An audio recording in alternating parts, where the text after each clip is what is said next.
In just about every conversation I have with both my female friends and also clients that I coach through different challenges in their personal and professional lives, across the board, something that I hear are women of my generation, millennial or Gen X, experiencing really extreme levels of burnout, anxiety, and stress as they balance all of the roles that they have as women in the world. And this is not an uncommon struggle as women are consistently asked to balance so many aspects of life, whether it be caring for children or elderly parents or being providers in their home while simultaneously being a primary caregiver. It's something that isn't new to us as women. But I think as we become more aware of social dynamics that contribute to these feelings of burnout, anxiety, stress, and balancing all these things, we can diagnose the issues more clearly and have more effective solutions.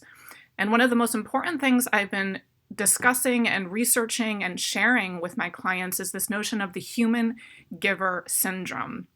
And it's a term that's been coined by two authors, sisters Emily and Amelia Nagoski, in their book Burnout, The Secret to Unlocking the Stress Cycle.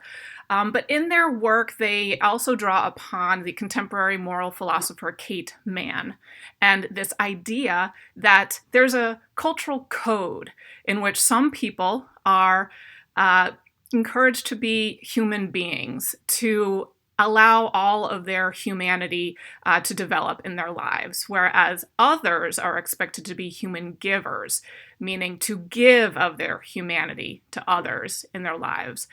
And this human giver syndrome boils down to typically women, culturally, societally, being expected to give of our minds, our time, our attention, our affection, our bodies, in ways that others, typically men, are not asked to do at the same level of intensity.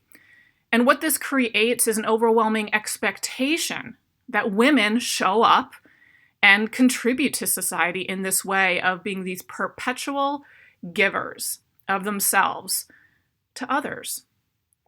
And what this creates, this expectation of being a human giver, causes those women who exhibit healthy boundaries, strong lines around their life to be able to have balance, to be able to manage burnout, who are able to communicate the word no in their personal and professional life. What this human giver syndrome does is penalize those women who exhibit those healthy, appropriate, and reasonable boundaries. So for women who are perhaps balancing both raising children and being a professional in the world, what this looks like is in our attempts to develop work-life balance, to have self-care, to do all of the things that are supposed to help us to feel balanced and less stressed, it just isn't enough. Because when we exhibit those boundaries, when we include those acts of self-care in our life, we are somehow penalized, whether in our personal relationships, in our marriage, in our friendships, in our work setting. When we say, no, this is something that don't have enough time to complete, or I'm not being paid enough to do these extra responsibilities you're asking me to do. Or in a family setting, to always be the one that picks up the broken pieces, literally and figuratively, in our lives, always being the one to clean up the mess. And when that expectation is in place for women, oftentimes in order to sort of quell any conflict, we just stop saying no. It doesn't work well for us. People turn against us. People judge us. And it creates this dynamic where we need boundaries, but we are not given permission in our lives by other people that we care about or that we work for and with, that those boundaries are respected and legitimate.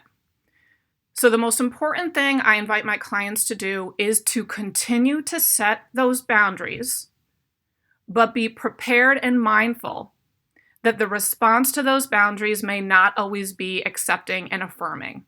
But that is not reason to stop holding up those boundaries that maintain our physical safety and health, our mental safety and health, and our overall sense of well-being as human beings, not merely human givers.